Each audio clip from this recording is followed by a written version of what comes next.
This is from the 48 Laws of Power. Law 10, Infection. Avoid the unhappy and unlucky. You can die from someone else's misery.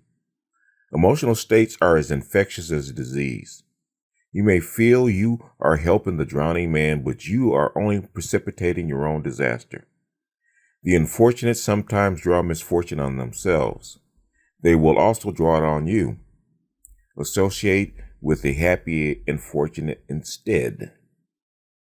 Now, what precipitated this particular video is the one that the esteemed angry man did yesterday, talking about the dodo bird, the flightless bird that represent some women today, some black women today. And everybody kind of knew who he was talking about. But the reason that I want to do this particular video, and the reason I just read that piece from the 48 Laws of Power, is because in that particular law, in that chapter, Robert Greene talked about a particular woman that was truly unfortunate. She always had problems. Throughout her whole life, her life was from one disaster to the next. And every man that tried to help her, just like every man that tries to help a drowning man, that drowning man can pull you down and both of you can drown. But every man that tried to help this particular woman got caught up in her disaster and they were destroyed. And she went on, like a plague to destroy other men's lives. In other words, she couldn't be helped. And coming from a man that has dated troubled women like that, I can tell you by firsthand experience that they cannot be helped. And they will pull you down with them in their emotional storm. Like he says, emotional states are as infectious as diseases. And trust and believe they are, because her problems will become your problems. Any man that's dated a crazy woman knows that her problems become your problems. You get caught up in that storm.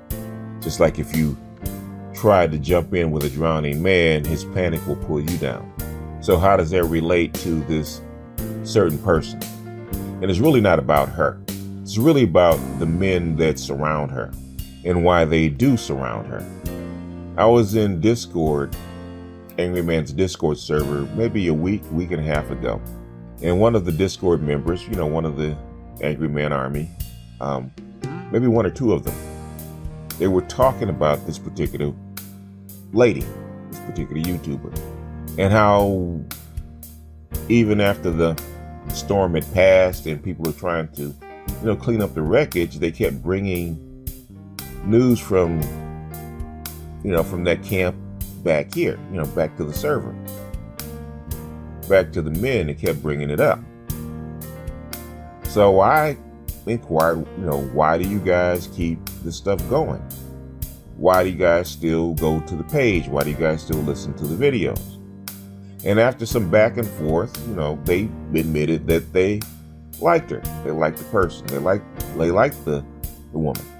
And after further inquiry, I found what I thought I would find.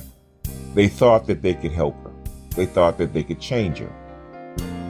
They thought they could make her a better person. They thought that she was damaged and that they could fix her.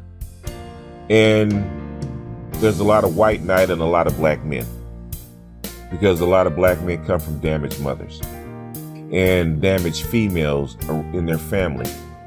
And they think if they can fix their mother, they can fix themselves. My best friend died with that because he had a damaged mother and a damaged life. So even though he fixed himself, or he straightened himself out and lived a productive life, he was constantly trying to fix his mother, not by fixing his mother through the state that she was in, because that was his mother, but trying to fix women that he saw that were like her mother, like his mother. We try to fix your mother through your relationships with females, with women, with black women especially, because black women are damaged. Not all to the same degree, but they are damaged. And sometimes we pick truly hurt, truly damaged women and believe that we can fix them. And so we will support, cajole, tamper with, argue with, fight with damaged women. Because at the end of the day, just like the The commenter said in Discord, he thought he could save her. He thought he could make it better. He thought he could change her mind. He thought he could fix her. Even though he knows she's probably beyond help. But that is the white knight in all of us. That was the white knight in me. And the thing there you always come back with, well, they do have good points. They do make good points. Some of the things they say is perfectly reasonable. And from a man that's dated damaged women, severely damaged women, they can be totally fucked up and they will have good points. They will make good points. They do have some redeeming qualities, because if they didn't, you wouldn't be around them.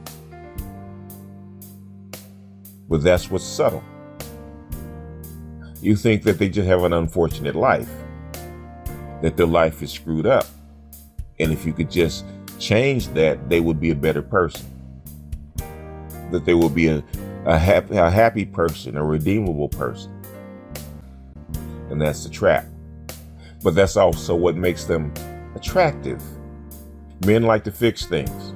Men like to repair things. Men like to build things. And they're damn good at it.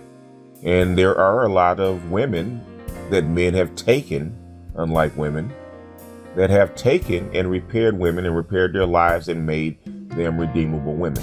Look at all the single mothers out there that screwed up their lives early. Maybe had 2 kids by 2 different guys. They get with a dude that has his shit together, that has his program together, and just tells her, look, hop on, follow my lead, take my instruction, I'm gonna fix this shit. And they do. The problem is that sometimes you misestimate. It's like a guy that takes an old beat up car that he loves and pours a ton of money into it and never works right. How do you determine what is redeemable, what is repairable, what is recoverable, what is restorable? It's like a car, and which one is not worth the money, which is not worth the time and the trouble. Now, this particular person had a very damaged life, a severely damaged life, which is something that no child should be raised in that atmosphere. But it happened. And just like most damaged children that have to be raised in that atmosphere, they have to be raised in that environment, they build a shell that becomes their persona. And that shell gets hard to penetrate. And that shell becomes a cocoon that they hide in, just like the butterfly. The shell is supposed to be protective. The cocoon is supposed to be protective so that you can transform. That's why it gets hardened, but not so hard that you can't break out of it. And some people, especially some women, identify with being the caterpillar and protecting the caterpillar. And their shell becomes their persona. And their persona becomes so strong and hard that they identify with that persona. They identify with that damage. They identify with their victimhood. And it becomes such a part of them that it can't be separated. And you get some men to come along and say, oh, this would be a very beautiful butterfly, because I recognize the shell. I recognize the cocoon. But the butterfly can't come out of it. So I'm going to have to figure out a way to separate the butterfly or the caterpillar from the cocoon so that the butterfly can emerge and transform. But some unfortunate women get caught up with being the caterpillar and the cocoon and that hardened shell. But the thing is, inside of the caterpillar, that damaged caterpillar probably can never be fixed. And you know that a caterpillar doesn't eat nectar like the butterfly does. It eats leaves, it eats plants, and caterpillars can be very destructive. They're voracious eaters, and they're destructive. And so when a woman doesn't want to transform, she stays a caterpillar, she becomes destructive. And she eats everything in sight. She destroys everything she can get her mouth on, everything she can get her hands on, because she's so wedded to being that malformed caterpillar. that carries the cocoon on her back. You can't change her. You can't save her.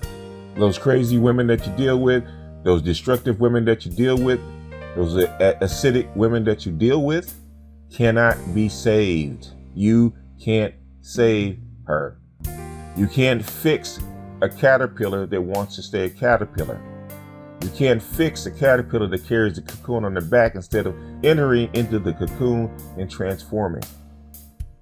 Transforming is an internal thing. And what guys need to do is leave that destructive caterpillar right there on the branch, wallowing in its own destruction, and stop trying to give it new leaves or new plants to destroy.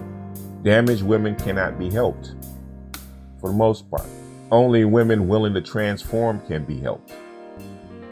If you meet a woman that's truly unfortunate and her whole life has been unlucky, and she's made it to her 30s, she's made a decision to carry that cocoon on her back. She's made a decision that she doesn't want to become a butterfly. She made a decision that she's embraced being that malformed caterpillar, that truly unfortunate woman, and you're simply one more morsel, one more leaf for her to chew on, to feed her dysfunction. As Robert Greene says, stay away from damaged women, because they could transform you into that malformed caterpillar. They could pull you into the drowning pool, and you become the drowning man. They will pull you into the dysfunction, and you'll become part of it. Take it from somebody that knows, somebody that's lived that life, somebody that's been pulled under and has lived to tell the tale. Don't save them. They don't want to be saved. With that, I'm going to jump off of here. This is BGS out, and I will see you guys on the next one. Peace.